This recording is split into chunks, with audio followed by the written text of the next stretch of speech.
আজকের এই গল্পটি থেকে ছোট বাচ্চা ও হার্ট দুর্বল রোগীরা দূরে থাকবেন, কারণ এই গল্পটি সত্য ঘটনার উপর নির্মিত এক ভয়ঙ্কর ভৌতিক কাহিনী। ঘটনাটি আপনার রাতের ঘুম কেড়ে নিতে পারে, তাই নিজ দায়িত্বে দেখবেন। গল্পটিতে অভিনয় করেছে আমাদের সকলের প্রিয় অভিনেতা মোশাররফ করিম। তো আর দেরি না করে মেইন গল্পটি শুরু করা যাক।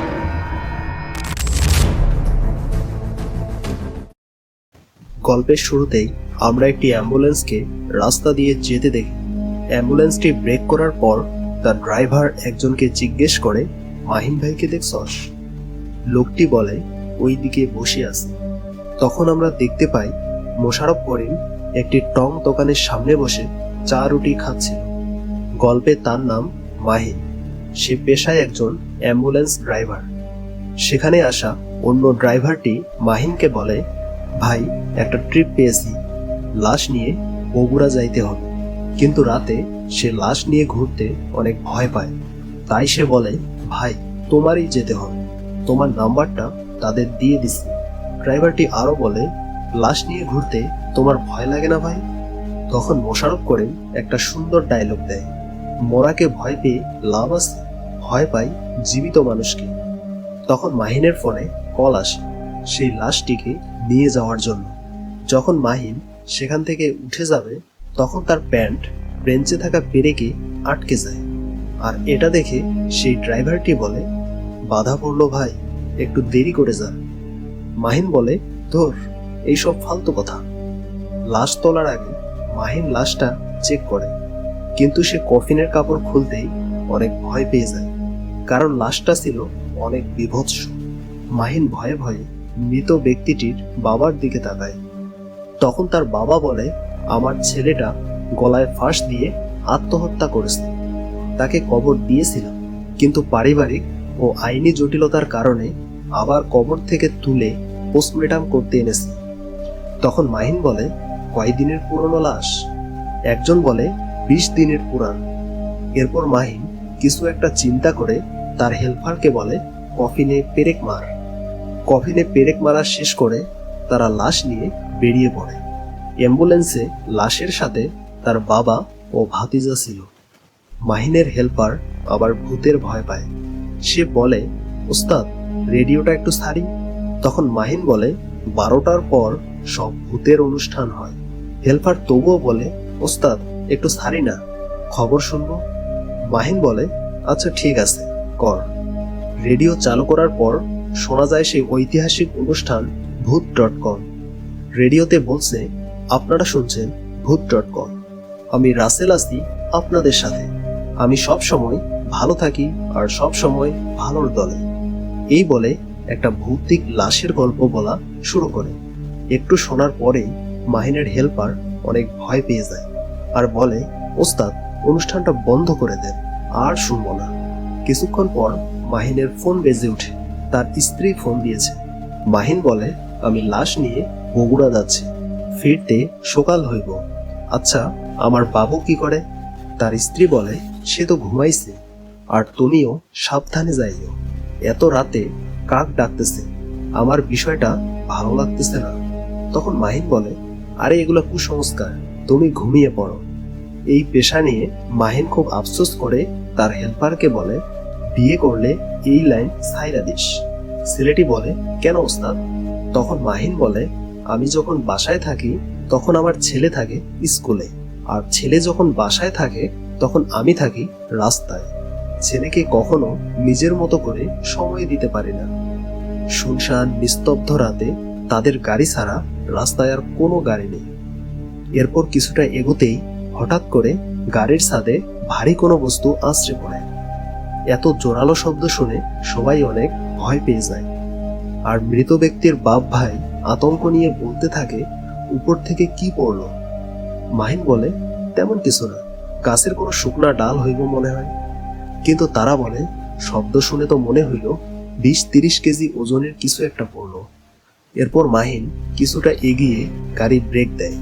এরপর গাড়ি থেকে নেমে তার হেল্পারকে বলে, একটা লাঠি দে। সে লাঠি দিয়ে গাড়ির উপরে নড়াচড়া করে দেখে কিছু আছে কিনা, কিন্তু তার মনে হয় কেউ যেন লাঠিটা টেনে ধরে আছে। এটা দেখে মাহিন অনেক ভয় পায় এবং আবারও চেক করলে তখন কিছুই ছিল না। সে ভয়ে ভয়ে গাড়ির পিছনে যায়, কিন্তু সেখানেও কিছুই ছিল না। এরপর মাহিন যখনই গাড়িতে ফিরে যাবে ঠিক তখনই গাড়ির পিছনে আবার শব্দ হয়, আর সে দেখতে পায় বাম্পারে রক্ত লেগে আছে। টাটকা রক্ত দেখে সে এবার প্রচন্ড ভয় পায় এবং দ্রুত গাড়িতে উঠে বসে। মৃতের বাবা জিজ্ঞাসা করে, ভাই কি পড়ছিল? মাহিন অনেক ভয় পেলেও সবাইকে বলে, কিছুই তো দেখলাম না, গাছের ডালপালা হইব মনে হয়। কিছুক্ষণ পরেই তার হেল্পার গাড়ির লুকিং গ্লাসে খেয়াল করে যে গাড়ির পিছনে কিছু একটা ধাওয়া করছে। মাহিন উপরের আয়নায় দেখে লাল চোখযুক্ত ভয়ঙ্কর একটি শিয়াল তেড়ে আসছে, যেটা দেখে সে হেভি স্পিডে গাড়ি টান দেয় আর সবাই আল্লাহ আল্লাহ করতে শুরু করে। সেই সময়ে যে পরিমাণে ভয় করছিল তা বলার মতো না। এভাবে কিছুক্ষণ স্পিডে চালানোর পর সেই ভয়ঙ্কর শিয়াল থেকে তারা মুক্তি পায়। কিছুক্ষণ পরিবেশ শান্ত থাকার পর হঠাৎ গাড়িতে বিশ্রী একটি দুর্গন্ধ আসে, যেটা ছিল লাশ পচার গন্ধ। এতে করে সবার বমির উপক্রম হয়। আর ঠিক তখনই ঘটে একটি লোমহর্ষক ঘটনা। কফিনের ভেতর থেকে লাশ বেরিয়ে আসার চেষ্টা করছে, আর এত পরিমাণে কফিনে আঘাত করছে যে একটু হলেই ভেঙে ফেলবে। এগুলো দেখে তারা সবাই অনেক ভয় পেয়ে যায় এবং গাড়ি থামিয়ে পাশের একটি ইটভাটার দিকে দৌড় দেয় আর অনবরত বমি করতে থাকে। তখন দূর থেকে সবাই খেয়াল করে গাড়িটি প্রচন্ড দুলছে আর ভেতর থেকে ভয়ঙ্কর শব্দ আসছে। তখন তার ভাতিজা বলে, আমি আগেই কইছিলাম এই সব কুফরি কালামের লাশ তোলার দরকার নেই। আমার কথা শোনেন নাই, এখন দেখছেন সবার জান নিয়ে টানাটানি। আমার সোজা কথা, আমি আর এই গাড়িতে যাব না। তখন চাচা বলে, তুমি না গেলে না যাও, আমি আমার পোলারে ছেড়ে যাব না, যতই কুফরি করা লাশ হোক। এটা বলে কান্না শুরু করেন। এরপর মাহিন তাদের কাছ থেকে আসল কাহিনী জানতে পারে। এই লাশটি দিয়ে কুফরি করা হয়েছিল, যার কারণে লাশটিকে কবর দিলেও কবর থেকে লাশটি উঠে আসে। এগুলো শুনে মাহিন বলে, অপেক্ষা করেন, ফজরের আজানটা হোক, তারপর সব ঠিক হয়ে যাবে। এরপর সকাল হলে মাহিন তাদেরকে লাশ পৌঁছে দেয়। লাশটি দিয়ে কুফরি করার কারণে কবর দিলেও লাশটি বারবার উপরে উঠে থাকে, যার কারণে তারা আবার লাশটিকে কবর দিয়ে এক হুজুরের দ্বারা কবরটি বন্ধ করে দেয়। তখন হুজুর বলেন, চিন্তা করবেন না, আমি আমার যথাসাধ্য চেষ্টা করছি, আল্লাহর রহমতে আর এমন কিছুই হবে না। তবে সাবধানে থাকবেন, এই লাশ যদি আবার কবর থেকে উঠে আসে তবে কারো না কারো ক্ষতি হবে। এগুলো শুনে আশেপাশের মানুষজন আতঙ্কিত হয়ে যায় আর আল্লাহ আল্লাহ করতে থাকে। হুজুর বলে, এখানে একজন পাহারাদার নিযুক্ত করেন। তখন তার বাবা বলে, আমি পাহারা দিব আমার পোলারে, আমি ছাড়া আমার পোলারে দেখার মতো আর কেউ নাই।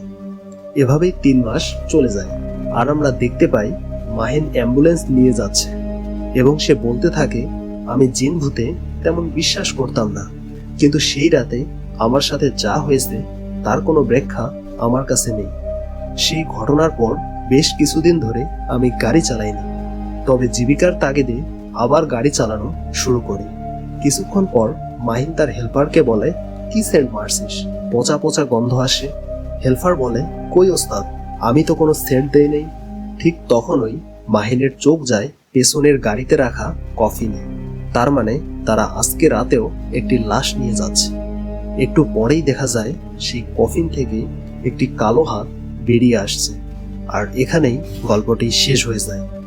আপনার কি মনে হয়, সত্যি কি জিনভূত বলতে কিছু আছে, নাকি সবই মানুষের কল্পনা?